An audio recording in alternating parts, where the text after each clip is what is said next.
اقول له خلاص، طعام سيء طعام سيء، خلينا ناكل وخلاص. بس ما بيكملش جملته، وبنشوفه خد ضربة جامدة في وشه وقع مرمي على الأرض. ونشوف الشخص اللي ضربه ويبان عليه إنه شخص قوي، ونعرف إن قوته بتصنف من الدرجة التانية. وبيتكلم الشخص الضخم ده وبيقول إن محدش هيجي يعمل الأكل ده قبل ما آكل اللي أنا عايزه الأول. وبيبدأ الكائن اللي كان بيتكلم إن يشيل صاحبه اللي اترزع البنية ديت من على الأرض، ويقول له اسكت ما تتكلمش تاني، ولو بقى أي بقايا أكل هنبقى ناكلها. وبنشوف إن مجموعة السجناء الضعفاء دول غضبانين من الشخص ده، ويقولوا هما لحد امتى يتنوا يستحوذوا على كل شيء واتركوا لنا البقايا، ده نبقى بقايا اصلا. يبدأ الشخص الضخم دوت انه يقعد وياكل في الاكل كله هو والعصابة بتاعته. ونشوف ان وسط السجناء دول شخص واقف وجنبه طفل صغير، ويبدأ الطفل دوت يكلم الشاب اللي جنبه ويقول له اخي الكبير انا جائع. فبيرد على الشخص ده ويقول له اصبر قليلا لحد ما نشوف ايه اللي هيحصل. وبنشوف ان عصابة الوحوش دول عمالين ياكلوا الاكل بكل شراهة، وكمان بيتريقوا على طعمه ومش عاجبهم حتى اللي بيتقدم له. اما الضعفاء اللي ورا بيتمنوا بس انهم يتبقى ليهم بقايا اكل ياكلوها. وبنشوف ان في شخص بدأ انه يتحرك ويتقدم ناحية الطعام، وتلاحظوا العصابة دي، وبنعرف ان دوت الراجل العجوز.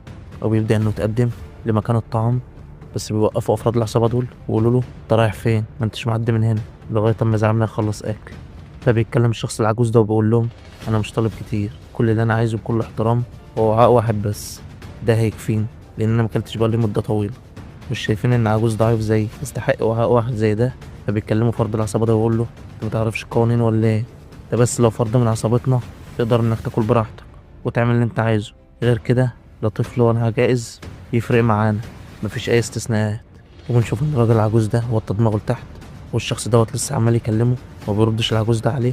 بيبقى مستعجب منه ويبدأ انه يزقه ويقول له ايوه العجوز، انت فقدت عقلك ولا ايه؟ مش بقولك امشي من هنا؟ ولدرجة كمان انه بيتعصب منه ويمسكه من رقبته ويبدأ يهين ويقول له شكلك عايز تموت ايها الشخص الملفوف بالضمادات. بس من غير اي مقدمات بنشوف ان فرد العصابة دوت وقع على الارض من غير ما نفهم ايه اللي حصل. ويبدأ الراجل العجوز ده بعد ما ضرب الشخص ده الضربة الخطيفة دي انه يطلع سلاح غريب كده من هدومه، وبيكمل على الشخص دوت وبيطعنه طعنة قوية جدا بالسلاح ده. مش قلتلكوا ودور الراجل العجوز ده مريب جدا؟ وبيبقى فرد العصابة ده مهزوم من ضربتين بس من الراجل العجوز. فبنشوف ان افراد السجن كلهم مندهشين من اللي حصل ومرعوبين من اللي بقية افراد العصابة دول هيعملوه.